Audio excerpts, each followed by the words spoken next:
Agriculture has never been simple. It's shaped by weather and markets, policy and politics, forces that often originate far from the farm gate.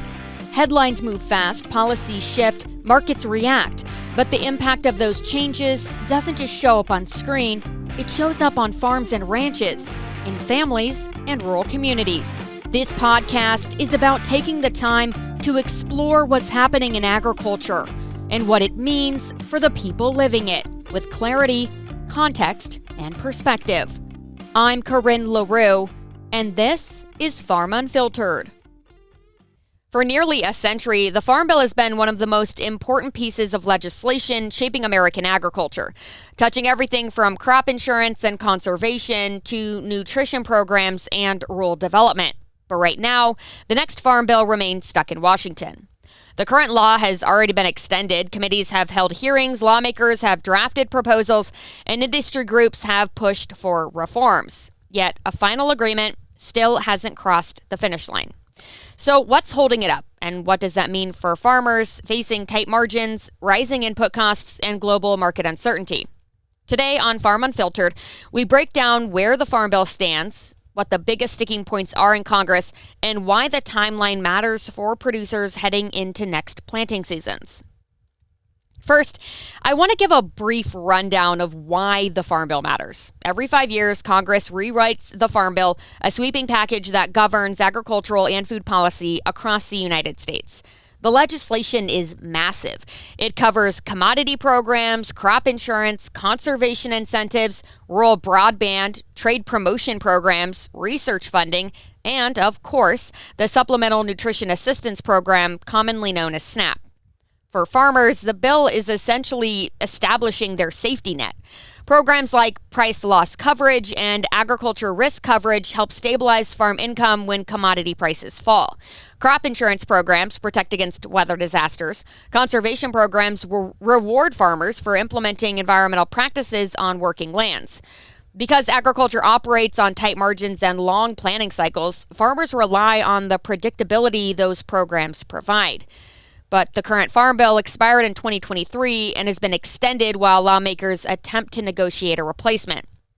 I think it's important to note that this is the longest delay of a Farm Bill in American history. I'll circle back to that.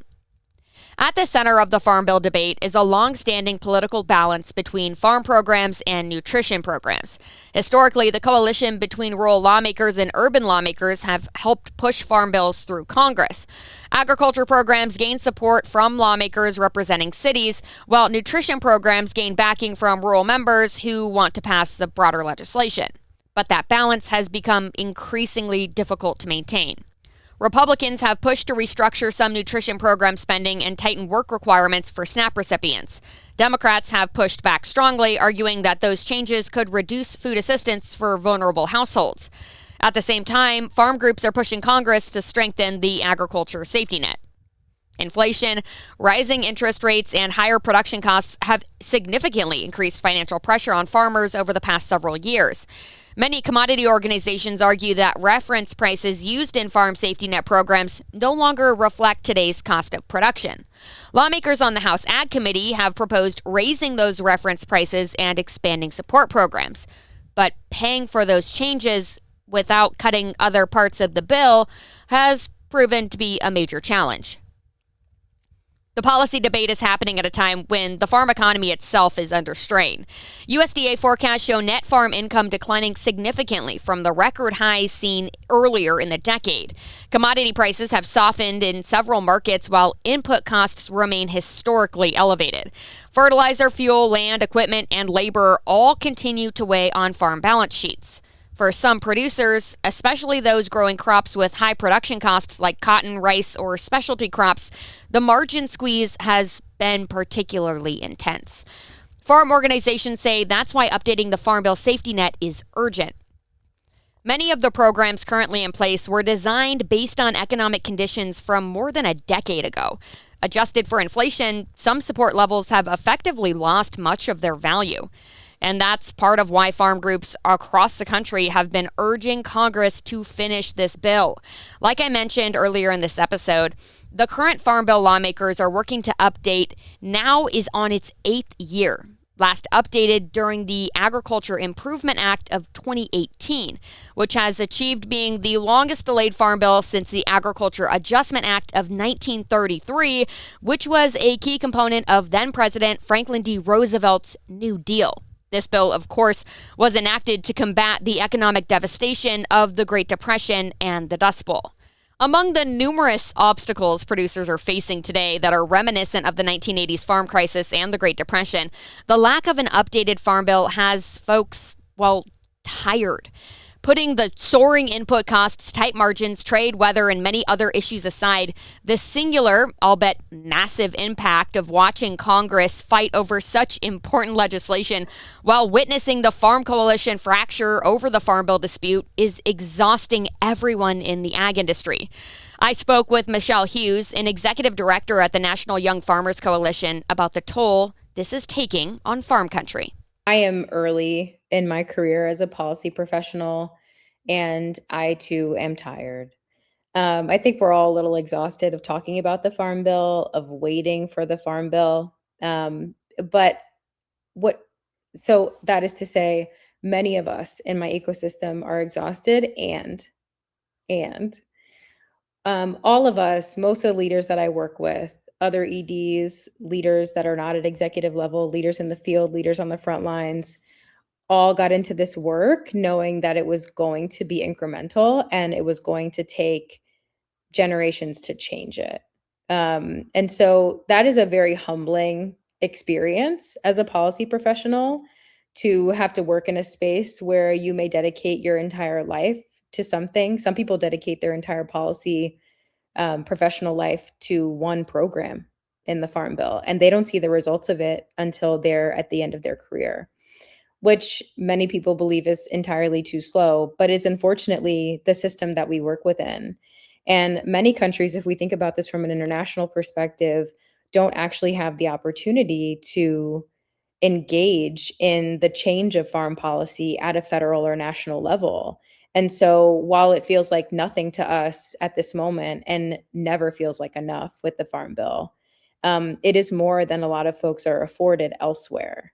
So I try to keep myself grounded in that, and also in the people that have come before me. There are many mentors, coaches, ancestors that have taught me and paved the way for me to be where I am today, who warned me that this would take a long time and that it is something that you have to be willing to be committed to for the long haul. And that's why we call it a movement, because it's for a long time. This isn't something that we think is going to be a small thing. Structural change does not happen overnight.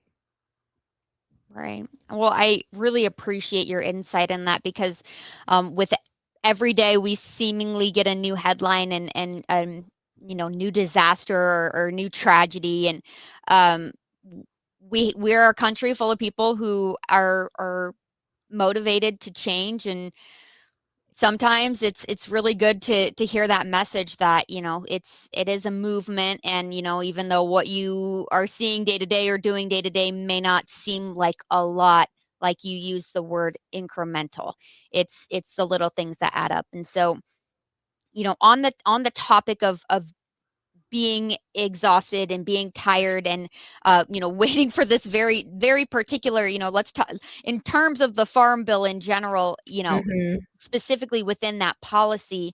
Can you just speak to the mental health that and the resilience that we're seeing and need to continue to foster within the industry?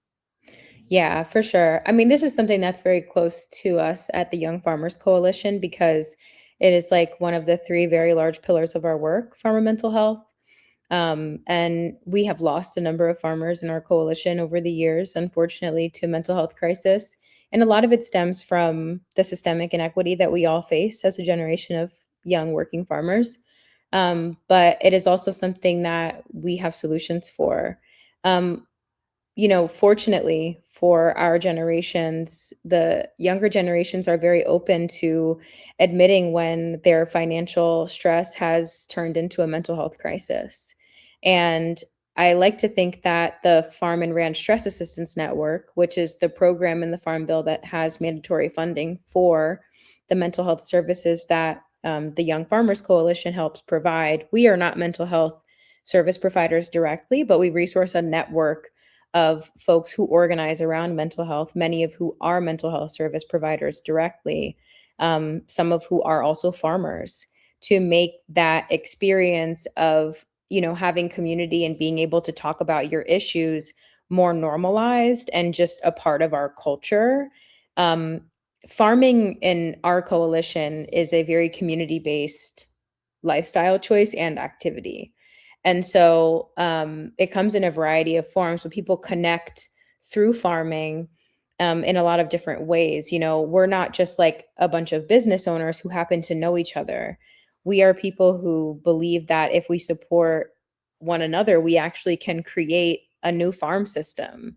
We believe that if we invest in each other, we can create our own economic models within our communities that we have more control over, and not have to rely so heavily on other communities or other groups to sustain ourselves, including the federal government. So what happens if Congress delays again? If lawmakers can't reach an agreement soon, another extension of the existing farm bill may be necessary. Short-term extensions keep programs operating temporarily, but they also create uncertainty. Some programs, particularly certain conservation initiatives and research funding streams, can face disruptions when a farm bill expires. And perhaps more importantly, delays make it harder for farmers to plan long-term investments. Planting decisions, conservation planning, equipment purchases, and land leases all depend in part on the policies outlined in the Farm Bill. Without clarity from Congress, producers are left navigating uncertain policy conditions alongside already volatile markets. So, where are we at and what are next steps? While the House Ag Committee has advanced its own legislative framework, it still needs to go to the House floor to be voted on, and then it could advance to the Senate. The Senate then must finalize its version of the bill before negotiations between the Senate and the House can move forward. Ultimately, the two chambers will need to reconcile their proposals in a conference committee, a process that historically takes months. That means the timeline for a final farm bill remains uncertain at best. But for producers across the country, the stakes are clear. The decisions made in Washington will shape the economic safety net for American agriculture for years to come. The Farm Bill has always been about more than just policy. It's stability. Stability for farmers managing weather risks, stability for rural communities dependent on agriculture, and stability for the food system that ultimately feeds the country. But right now, that stability is still being negotiated.